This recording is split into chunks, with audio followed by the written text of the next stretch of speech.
I guess just to start off, Coach, your journey. You want to start just your personal background and your upbringing here in Roanoke, and what kind of led you to athletics? Well, you know, I grew up in a little tight-knit family community in southeast Roanoke County, better known as Delaney Court. And, you know, it was a family-type atmosphere. You know, the people there were great, and they very supportive of what we was trying to do as basketball players. And to be honest with you, we started off playing in a backyard where, you know, it was called a dust bowl. It wasn't no grass. And it was bad way back in the day. I guess I'm 60-some years old, so I can tell this story. But we played back then, and, you know, you played, and your shoes got dirty, your socks got dirty, but everybody had fun.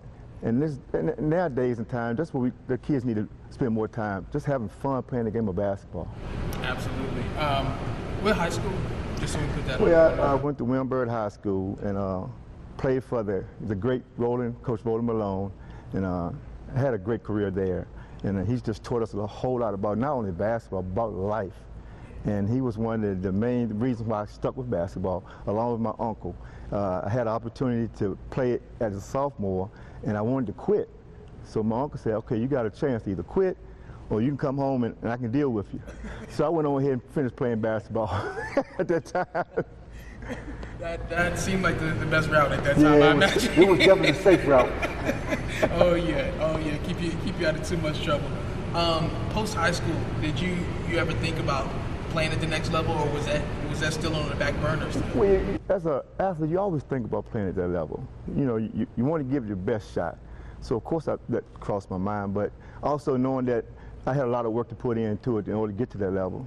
So, you know, just going out and playing hard and trusting in myself and my game, that has pushed me that way, but it didn't work out that way. But I had an opportunity to play college basketball at Fleming College when it was a junior college, and then went on and had a great time at Virginia Tech playing basketball there. So that led me to a good place. And I understand you weren't like just a scrub at Ferrum, right? I mean, from what I understand, you were hooping it up pretty good there. Yeah, at one time I was the 5th leading scorer in the country, and that spoke a lot about the guys that played with me. You know, they weren't afraid of sharing the basketball, but and I wasn't afraid of shooting it. But you know, I had a great career there, you know, and things worked out in my favor. And what led you to Virginia Tech in terms of transferring? Well, because I wanted to play at a higher level, and I thought I could. My high school coach told me that I could. So I went there at Ferrum and had a great 2 years, and then they offered me a scholarship at Virginia Tech, and then that's where I finished up at. Man, that is awesome. What were some of the things that you took from Ferrum that you were like, I don't know, it might work in Tech, it might not work in Tech, I might have to do it different? Well, the fact is that I had to work a lot more on my ball handling.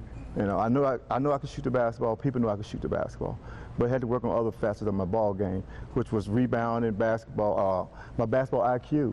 You know, I had to increase that. So those things had played a part in what I was trying to do and trying to accomplish.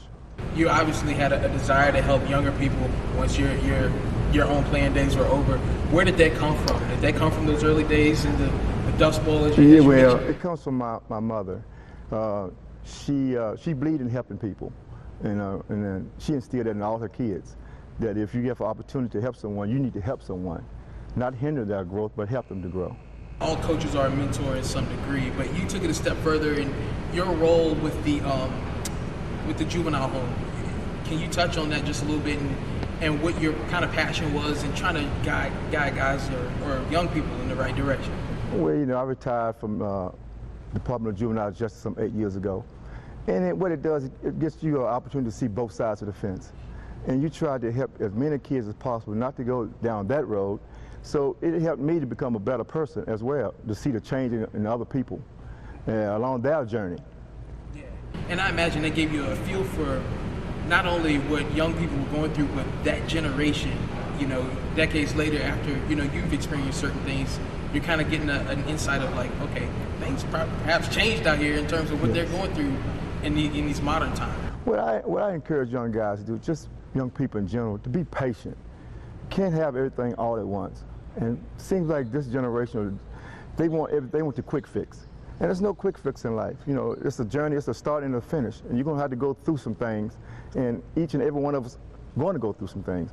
It's just how we deal with it. And just try to show them it's a better way to deal with certain things in their life. Obviously accomplished coach now here. How many years here at William Fleming? Well, total 28, but as a head basketball coach, 18. Goodness, time flies, man. I tell you. And that's only because of some of these guys sitting right here. Absolutely. Before I open up the cams and we get the discussion going, your thoughts on just the number of guys or young people that you've come to help over the years. What has that all meant to you? Because I know some people may measure about what's in the trophy cases, but it means more than that, right? Well, your win and loss is determined on your floor, but my win and loss is determined in life. I want to make sure that these guys who play for me learn more about life than they do about basketball. Then if they do that, then I feel like I've done my job as a basketball coach, because those things are going to take care of themselves. You know, at some point, the basketball is going to start bouncing, but life going to continue on. So my job as a basketball coach is, and a mentor, is to make sure that they take something away from me that's positive, so that maybe somewhere down the line it will help them grow as a person. Following up on that, how much has a coach/mentor in that role changed? How much have you seen that have to change and adapt over the years, considering what we're all facing now in terms of racial injustices or what we used to face, you know, perhaps 10, 12 years ago? Well, I think what's missing to me is the love for one another. I think if we would take that in consideration and go about our daily lives loving one another, trusting one another, and believing in one another, and lifting one another up. And when we do a bad job, I think, of just tearing each other down sometimes, when we could be in a position to lift one another up.